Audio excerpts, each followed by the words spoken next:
بسم اللہ الرحمن الرحیم۔ معزز سامعین و ناظرین، آج ہم ایک بہت خوبصورت عبادت، نفلی عبادت صلاۃ التسبیح کی فضیلت اور اس کی ادائیگی کا طریقہ کار عرض کریں گے۔ اللہ رب العزت جل جلالہ ہمیں نفلی عبادات زیادہ سے زیادہ کرنے کی توفیق عطا فرمائے۔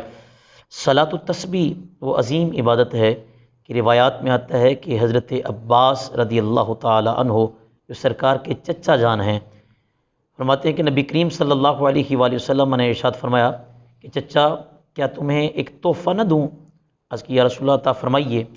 سرکار نے فرمایا چچا ایسا تحفہ جسے تم ادا کرو گے تو تمہارے پچھلے اور اگلے چھوٹے بڑے سارے گناہ اللہ تعالیٰ معاف فرما دے گا۔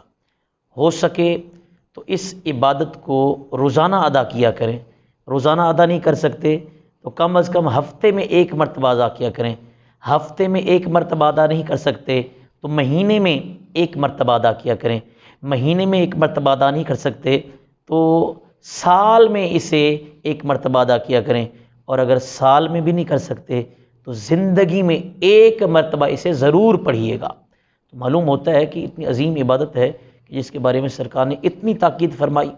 اس کا طریقہ کار، کیونکہ یہ دوسری نمازوں سے ذرا مختلف نماز ہوتی ہے، اس کا طریقہ کار جو ہے وہ تھوڑا سا مختلف ہے کہ ہم نے 4 رکعات پڑھنی ہوتی ہیں، اور 4 رکعات کے اندر 300 مرتبہ ایک تسبیح ہے، سبحان اللہ والحمد للہ ولا الہ الا اللہ واللہ اکبر۔ یہ 300 مرتبہ 4 رکعتوں میں پڑھنی ہوتی ہے، اور ہر رکعت کے اندر تقریباً 75 مرتبہ اسے کریں گے تو یہ 300 مرتبہ ہوگی۔ اس کا طریقہ کار یوں ہے کہ علماء بزرگ فرماتے ہیں کہ نیت کرنے کے بعد ہاتھ اٹھانے، کانوں کے لو کے برابر اٹھا کر ناف کے نیچے باندھ لینے ہیں، ثنا پڑھنی ہے، ثنا کے بعد وہ تسبیح 15 مرتبہ سبحان اللہ والحمد للہ ولا الہ الا اللہ واللہ اکبر۔ پھر قرات ہوگی، قرات کے بعد 10 مرتبہ وہ تسبیح سبحان اللہ والحمد للہ ولا الہ الا اللہ واللہ اکبر۔ رکوع میں چلے جائیں گے تکبیر کہتے ہوئے، تکبیر انتقال کہتے ہوئے رکوع میں جا کر 3 مرتبہ سبحان ربی العظیم سبحان ربی العظیم پڑھنے کے بعد وہی تسبیح پھر 10 مرتبہ پڑھنی ہے، سبحان اللہ والحمد للہ ولا الہ الا اللہ واللہ اکبر۔ رکوع سے اٹھنا ہے، سمی اللہ لمن حمدہ ربنا ولک الحمد پڑھنے کے بعد 10 مرتبہ دوبارہ وہ تسبیح پھر پڑھنی ہے۔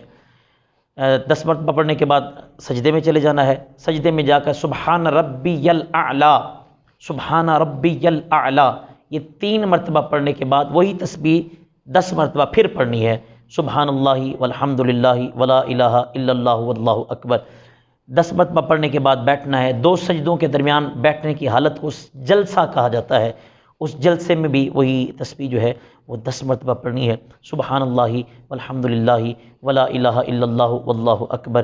پھر سجدے میں چلے جانا ہے، 3 مرتبہ سبحان ربی الاعلیٰ پڑھنے کے بعد 10 مرتبہ پھر پڑھنی ہے، اور اسی طرح پھر شروع کرنا ہے۔ تو شروع میں قرات سے پہلے 15 مرتبہ، اور پھر ہر رکن کے اندر قرات کے بعد رکوع میں، رکوع سے اٹھنے کے بعد سجود میں، جلسے میں، پھر سجدے میں 10 مرتبہ پڑھنی ہے۔ اس طرح ایک رکعت میں 75 مرتبہ، اور 4 رکعتوں کے اندر 300 مرتبہ یہ تسبیح ہوگی۔ اس میں ایک اور فرق بھی ہے کہ التحیات جب دوسرے قعدے میں بیٹھنا ہے، دوسرا قعدہ، اس میں التحیات یوم یقوم الحساب سے تک پڑھنا ہے، جیسے کہ عام طور پر سنت مؤکدہ میں عبد و رسول تک پڑھ کر تیسری رکعت شروع کی جاتی ہے، چونکہ یہ نفل ہیں۔ اس میں دوسری رکعت میں التحیات یوم یقوم الحساب تک یعنی درود بھی پڑھنا ہے اور دعا بھی پڑھنی ہے۔ پھر تیسری رکعت جب شروع کرنی ہے تو ثنا سے شروع کرنی ہے، ثنا کے بعد پھر وہی اسی طرح 15 مرتبہ 10 مرتبہ آگے پڑھنی ہے۔ اللہ رب العزت جل جلالہ ہماری نفلی عبادات کو اپنی بارگاہ میں قبول فرمائے، اور ان مقدس عبادات کے صدقے اللہ تبارک و تعالی ہمارے ملک پاکستان کی حفاظت فرمائے۔ السلام علیکم ورحمۃ اللہ وبرکاتہ۔